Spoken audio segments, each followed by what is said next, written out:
for years, as far back as history can take us, we've been fishing in the seas and hunting animals that lived in the oceans and taking life out of the ocean. And this was the first time I had ever seen a project that was designed to put life back into the ocean. I think the most important reason that we should focus on reefs and restoring and conserving reefs is because for the first time in the history of humanity, we have not only species that are going extinct, but an entire ecosystem has the potential to be wiped off the face of the planet. Not only do we not know the consequences of this, but just the hubris of thinking that this is okay and not taking seriously our challenge to preserve and protect and be part of a broader ecosystem is a potential disaster. I have 8 grandchildren, and we spend a lot of our time throughout the year with those grandchildren out on the boat, exploring the reefs and the fish and all that being in the Florida Keys and living in the Florida Keys has to offer. My husband has lived here most of his life, and so he has been able to share with me a lot of the changes that he has seen in his lifetime, and it scares me. The issues that we're facing with our oceans are quite serious, but there is hope when you have organizations like CRF coming together with other institutions. I think it's really important for people to care about corals and reef restoration for the following reasons. Sure, there are lots of economic values. Sure, there's lots of value in terms of enjoyment and all of that. Ecosystem services that they provide. And they're all valid, but the challenge with all of those is that if something more valuable comes along, then it devalues the reef.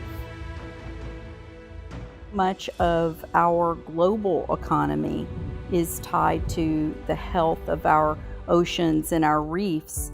And I don't think we fully understand what the ultimate consequences could be if our reefs are not healthy. And frankly, I don't want to find out what those consequences could be.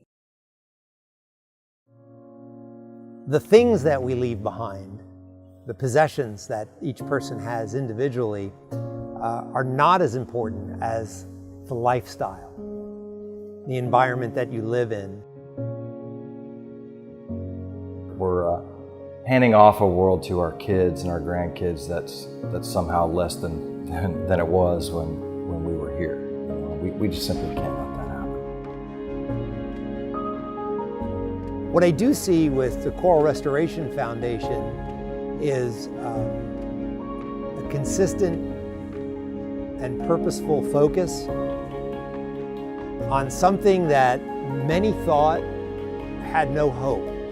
It's that attitude that permeates the organization to this day, that we have a mission and we're not going to let challenges stand in our way. We're just going to move forward doing what we know we can achieve, and the results speak for themselves.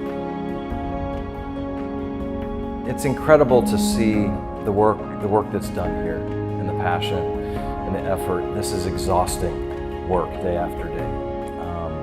And I'm inspired by the people here at CRF. Yeah.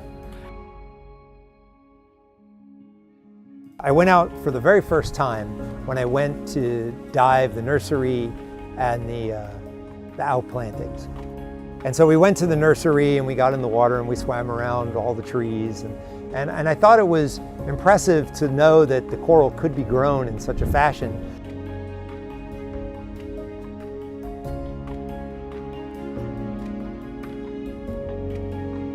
And when I got out on the reef and saw how that transformed and translated into rescuing what was a completely dead area, to seeing the marine life that's now swimming around, to seeing fish inside the staghorn coral as a protected area for them, and watching the staghorns start to grow together, that was a game changer. And that's where the hope comes from. It comes from understanding that this really can work. This really can make a difference. This really matters.